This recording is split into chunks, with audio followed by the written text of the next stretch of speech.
안녕하세요, 여러분. 오늘은 골다공증 예방을 위해 많은 분들이 복용하고 있는 칼슘과 비타민 D에 대해 이야기해보려고 합니다. 우리는 뼈 건강을 위해 칼슘과 비타민 D를 챙겨 먹는 게 좋다고 알고 있죠. 특히 중장년층이나 노년층은 골다공증 예방을 위해 영양제를 복용하는 경우가 많습니다. 하지만 이 영양제도 과하면 독이 될 수 있다는 사실 알고 계셨나요? 최근 전문가들은 칼슘과 비타민 D를 과다 복용할 경우 신장결석 등 부작용이 생길 수 있다고 경고하고 있습니다. 칼슘은 뼈를 튼튼하게 해주는 중요한 영양소입니다. 비타민 D는 칼슘이 몸에 잘 흡수되도록 도와주는 역할을 하죠. 이 두 가지는 골다공증 예방에 있어 핵심적인 조합입니다. 그런데 문제는 얼마나 먹느냐입니다. 적정량을 지키지 않으면 오히려 건강을 해칠 수 있습니다. 칼슘을 너무 많이 섭취하면 혈액 속 칼슘 농도가 높아지면서 신장에 결석이 생길 수 있습니다. 또한 심혈관 질환이나 뇌졸중 위험도 높아질 수 있다고 해요. 미국의 한 연구에서는 하루 1200에서 1500mg의 칼슘을 복용한 사람들 중 신장결석 발생률이 증가한 것으로 나타났습니다. 그렇다면 적정 복용량은 얼마나 될까요? 전문가들은 칼슘은 하루 700에서 1000mg, 비타민 D는 하루 800에서 2000 IU 정도가 적당하다고 말합니다. 이 수치는 일반적인 성인을 기준으로 한 것이고 개인의 건강 상태나 식습관에 따라 달라질 수 있습니다. 예를 들어 평소 유제품을 많이 섭취하는 사람은 칼슘 영양제를 따로 복용하지 않아도 될 수 있습니다. 반면 햇빛을 잘 쬐지 않는 생활을 하는 사람은 비타민 D가 부족할 수 있어 보충이 필요할 수 있죠. 특히 고령층은 뼈 건강이 급격히 나빠질 수 있기 때문에 영양제 복용뿐 아니라 운동도 병행해야 합니다. 격한 운동보다는 일주일에 150분 이상 걷기, 그리고 근력 운동을 함께 해주는 것이 좋습니다. 근력 운동은 뼈에 자극을 주어 골밀도를 높이는 데 도움이 됩니다.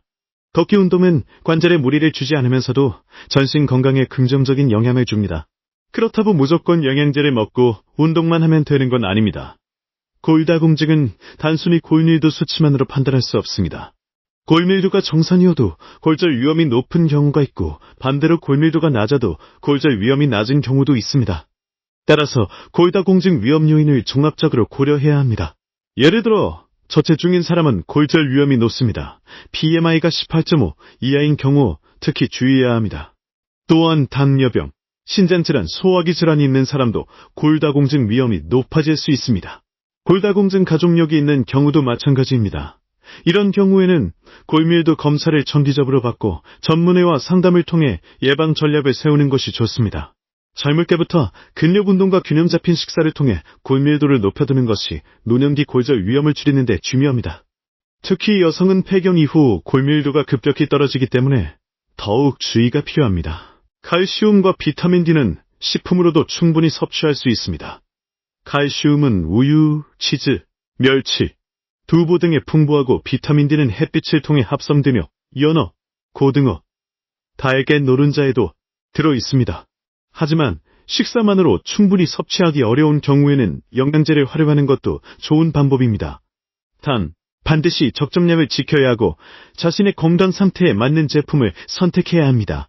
영양제를 고를 때는 성분표를 꼼꼼히 확인하고 칼슘과 비타민 D가 함께 들어있는 제품인지 함량은 적절한지 확인하는 것이 중요합니다. 또한 다른 약물과의 상호작용도 고려해야 합니다. 특히 신장질환이 있는 사람은 칼슘 섭취에 더욱 주의해야 합니다. 마지막으로 영양제는 어디까지나 보조수단입니다. 균형 잡힌 식사와 규칙적인 운동이 기본이고 영양제는 그 부족한 부분을 채워주는 역할을 한다는 점을 기억하세요. 오늘 영상에서는 골다공증 예방을 위한 칼슘과 비타민 D 복용에 대해 자세히 알아봤습니다. 건강을 지키기 위해 챙겨 먹는 영양제가 오히려 건강을 해칠 수 있다는 사실 꼭 기억해두세요. 적정량을 지키고 내 몸에 맞는 방식으로 관리하는 것이 진짜 건강을 지키는 길입니다. 도움이 되셨다면 구독과 좋아요 부탁드릴게요. 다음 영상에서 또 만나요. 감사합니다.